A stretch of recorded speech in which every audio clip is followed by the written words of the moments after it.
అనగనగనగనగనగా సుమారు 500 సంవత్సరాల క్రితం ఆంధ్రదేశం రాజధాని అమరావతిలో కృష్ణా తీరం గుంటూరు మండలంలో తెనాలి అగ్రహారంలో నియోగి బ్రాహ్మణుడు కౌండిన్యస్య గోత్రీకుడు ఆపస్తంభ సూత్రుడు అయిన గార్లపాటి రామన్న పంతులు గారు రెడ్డి రాజుల కలువలో కొంతకాలం మంత్రిగా పనిచేశారు.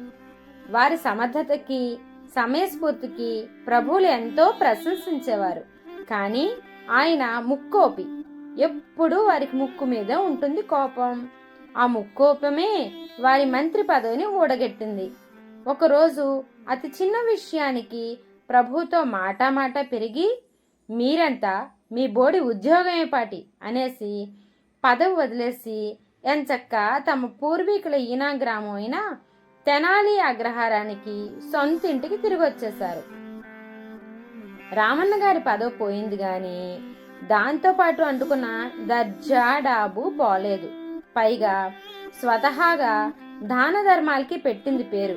అంచేత ఏ పండగ వచ్చినా పబ్బం వచ్చినా ఆఖరికి పిల్ల సమర్తాడినా కూడా సమస్త బంధువర్గము వారి ఇంట మీద వాలేది.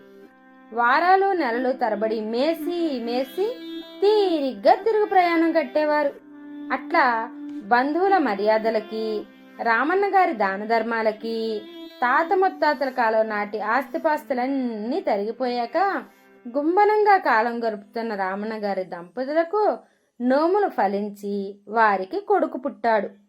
రామన్న గారికి కొడుకు పుట్టాడంటే మాటలా? ఎక్కడెక్కడ బంధువులందరూ బారసాలకి కట్టగట్టుకొని దిగిపోయారు. తెనాలి అగ్రహారం కవులకి కళాకారులకి పండితులకి పుట్టినీళ్ళు.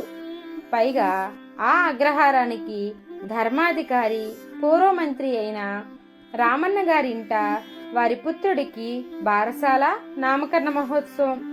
అంచేత అగ్రహారంలోని పండితులందరూ సాలువాలు సవరించుకుంటూ చేరిపోయారు. పండితుల్లో ఒకరు ఆ పిల్లవాడి జననకాల లగ్నాన్ని పరీక్షించి, ఆహా, వీరు మహాజాతకుడు, కాలాన్ని తన ప్రతిభతో కట్టిపడేయగల సమర్థుడు, రాముడిలా మాట తప్పనివాడు, కృష్ణుడిలా మనసెరిగినవాడు అవుతాడు అన్నారు. అయితే ఇంకేం, రామకృష్ణ అని పేరు పెట్టండి అన్నారెవరో.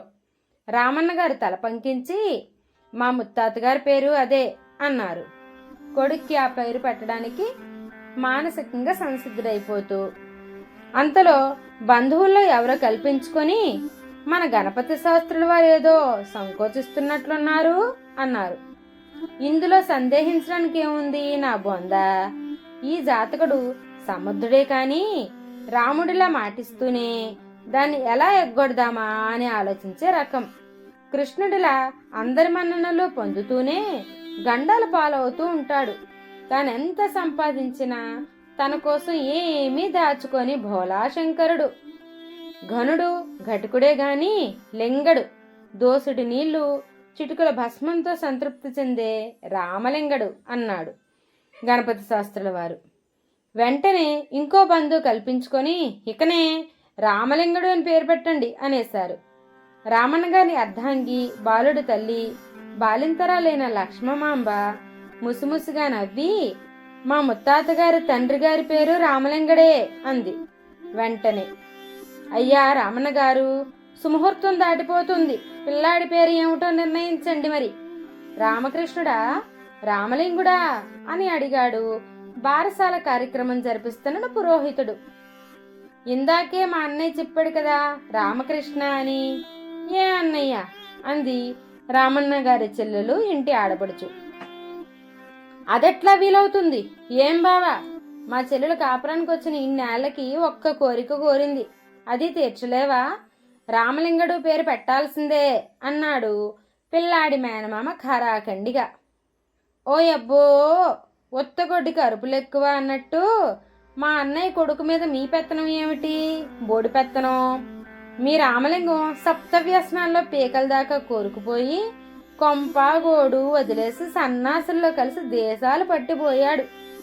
ఆ బైరాగోడి పేరు మా అన్నయ్య కొడుకు ఎలా పెడతాం అనేసింది ఇంటి ఆడబడుచు ఏసడింపుగా.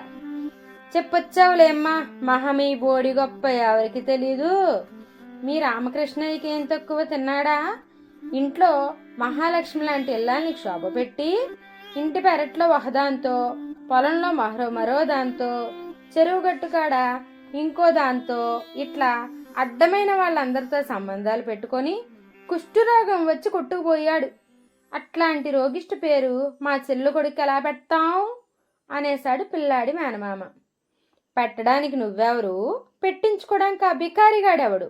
వీడు మా అన్నయ్య కొడుకు, అన్నయ్యకి నేనంటేనే ఇష్టం, అంచేత నా మాటే వింటాడు, నే చెప్పిన పేరే పెడతాడు. ఏమంటావన్నయ్యా అంది ఆడపడుచు దీర్ఘం తీస్తూ. ఏంటి పెట్టేది పేడకడి, వీడు మా చెల్లెలికి లేక లేక పుట్టిన ఒక్కగానొక్క కొడుకు, వంశోద్ధారకుడు. ఈ వరపుత్రుడికి ఆ కుష్ఠరోగ చచ్చినోడు పేరు పెడతానంటే మా చెల్లెలు ఒప్పుకుంటుందా? దాని మాట మా బావ కాదంటాడా? ఏం బావా అన్నాడు పిల్లాడి మేనమామ బల్లగుద్దుతూ. అదేం కాదు, నా మేనలుడి పేరు రామకృష్ణుడే అంది ఆడబడుచు. కుదరదంటే కుదరదు, రామలింగుడే అరిచాడు మేనమామ. ఇద్దరు గొర్రె పొట్టేళ్లా పోట్లాడుకుంటుంటే బంధువులందరూ పళ్ళు వెళ్ళబెట్టి వినోదంగా చూస్తూ ఉంటే, ముహూర్తం మించిపోతుంది, త్వరగా చెప్పండి, రామకృష్ణుడా రామలింగుడా తొందర చేశాడు పురోహితుడు.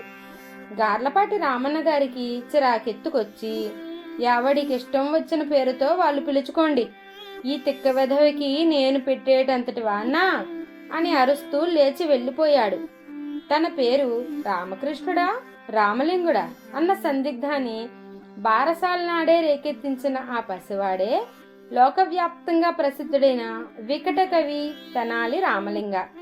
బారసాల నాడే తల్లికి తండ్రికి మధ్య తగు కల్పించిన అతడి జీవితం అంతా వినోదాత్మకం, విజ్ఞానాత్మకం, వివాదాత్మకం అయినా ప్రతి విషయం సుఖాంతం. అందుకే తెనాలి రామలింగ కథలు లోక ప్రసిద్ధాలయ్యాయి. తన జీవిత సంఘటనల్ని దేశ ప్రయోజనాలుగా మార్చుకున్న వికట కవి కాళికాదేవి ముద్దుబిడ్డ తెనాలి రామలింగ కథడు వినండి, విని సంతోషించండి, అందరికీ షేర్ చేయండి. ఇలాంటి సిరీస్ ఇంకా మీకు అందించాలి అంటే